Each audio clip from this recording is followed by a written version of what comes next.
خرم بھائی بھی اسی پر بتا دیں کہ فارمر فائنانس منسٹر, اور مفتیٰ صاحب کی بھی رائے سے زیادہ مختلف نہیں تھی, has no reason to believe کہ ہماری معیشت وہ ٹھیک ہے کہتے ہیں بالکل اسٹیبلٹی کی فیز میں تو آ گئی, پہلے ہی آ گئی تھی, گروتھ کی طرف جا رہی ہے جس کو سسٹینیبل گروتھ کہہ سکیں ہم, ان کے پاس ہی has no reason to believe this. یہ بہت بڑا کنسرن ہے نا اگر اف دس از ٹرو.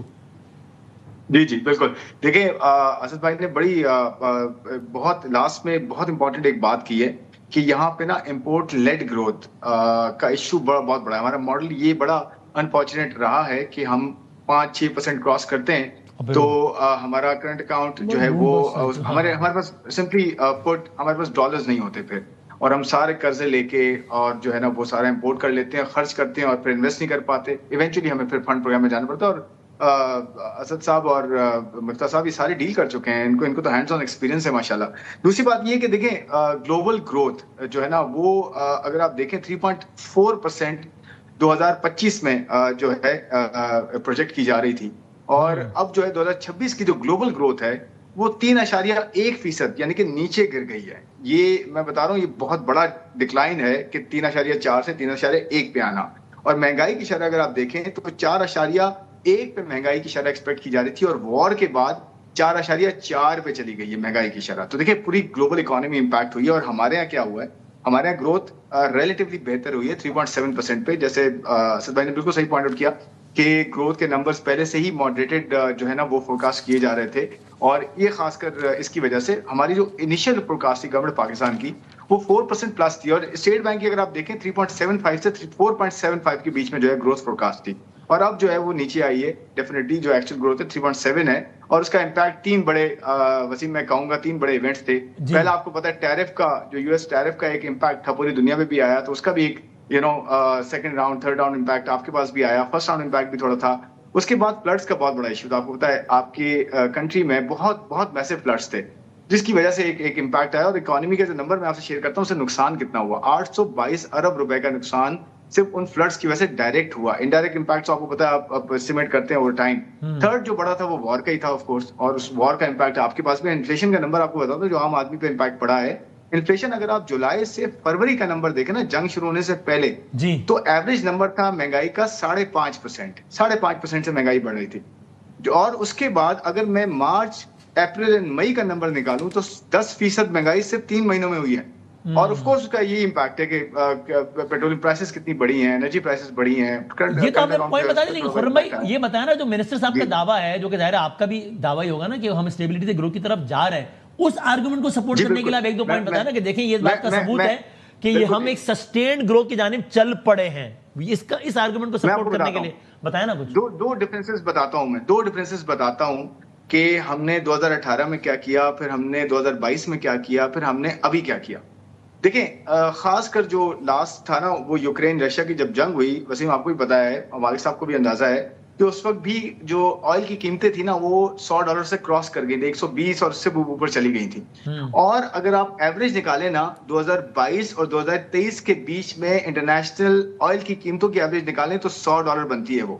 اس درمیان ہمارے یہاں کچھ ایسے ڈیسیجنز ہوئے تھے جس کی وجہ سے کبھی IMF کے پاس ہمیں دوبارہ جانا پڑا, ہم نے قیمتیں روک لیں, کچھ بہت ساری چیزیں ہوئی تھی, آپ کو پتا ہے, میں اس ڈیٹیلز میں نہیں جانا چاہتا.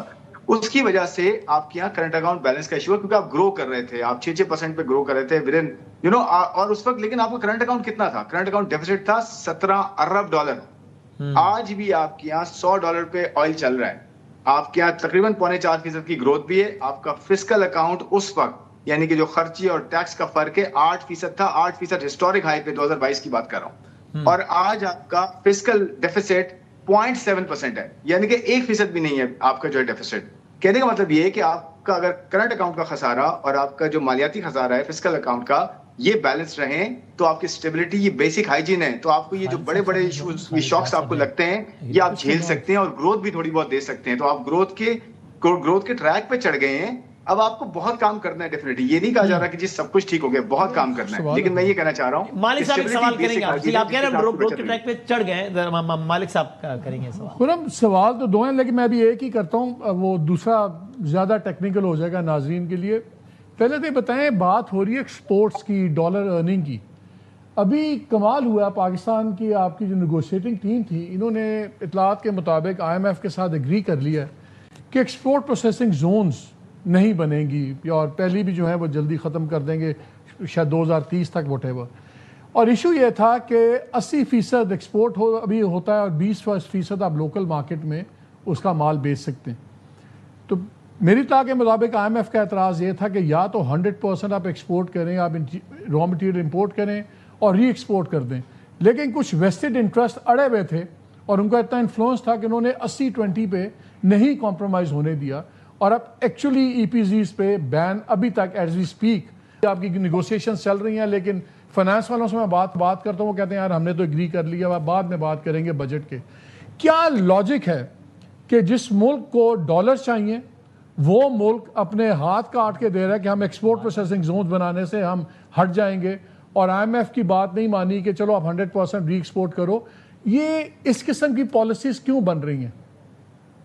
سر بڑا اچھا سوال آپ نے کیا ہے, مجھے اگر الاؤ کریں میں جواب دیتا ہوں. دیکھیں پہلی میں تھوڑی سی کلیئرٹی دے دیتا ہوں. 2035 تک جو ایگزسٹنگ زونز ہیں ان میں مزید زونز ایڈ نہیں ہوں گے. ہمارے پاس کوئی 54 پلس جو ہے 53 پلس زونز ہیں. یہ ایسی چیز ہیں, یہ آپ اسپیشل اکنامک زونز کی بات جی میں آ رہا ہوں سر, میں آ رہا ہوں. میں ٹوٹل زونز کی بات کر رہا ہوں کہ اس پہ جو پالیسی ہے وہ اس طرح سے رہی جو کہ پچھلے کچھ ریویوز میں جو ہے ڈسکشن ہوا کہ جو 2035 تک جو بھائی پہلے زونز بنا لیے ان کو تو پہلے آپ ایکٹیویٹ کریں نا. آپ زون پہ زون بناتے جائیں گے اور ان کو ایکٹیویٹ نہیں کریں گے تو زونز بنانا تو ہمیں نہیں چاہیے نا. ہمیں ایگزسٹنگ جو زونز ہیں ان کے اندر انفراسٹرکچر ڈالیں, ان کے اندر بیسکس ڈالیں, ان کے اندر انویسٹر لے کر آئیں تاکہ ایکٹیویٹی تو شروع ہو. اور کچھ زونز آپ کو پتا ہے ایکٹیویٹ ہوئے ہیں اور بہت زیادہ جو ہے ابھی بہت زیادہ اس میں روم ہے. تو ایک تو یہ ریزن ہے, اور 2035 تک ہے. 35 تک کے بعد آپ جا کے نئی مراد نہ دیں, جو مراد ہیں وہ یہی رکھیں. یہ میں تھوڑی سی کلیئرٹی دینا چاہتا ہوں. دوسرا آپ نے پوائنٹ سر بڑا اچھا بولا کہ 80-20 کا جو ہے وہ ایک ایشو ہے. ڈیفینیٹلی اس پہ تھوڑی سی ایکسپلینیشن میں یہ دیتا ہوں کہ جو زونز ہیں ایکسپورٹ پروسیسنگ زونز, اس کے اندر ہوتا ہے یہ کہ جو ایکسپورٹرز ہیں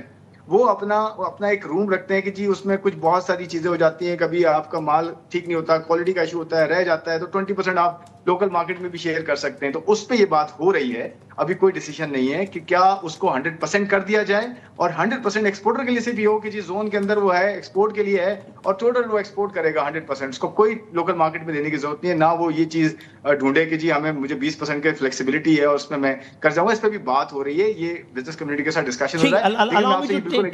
break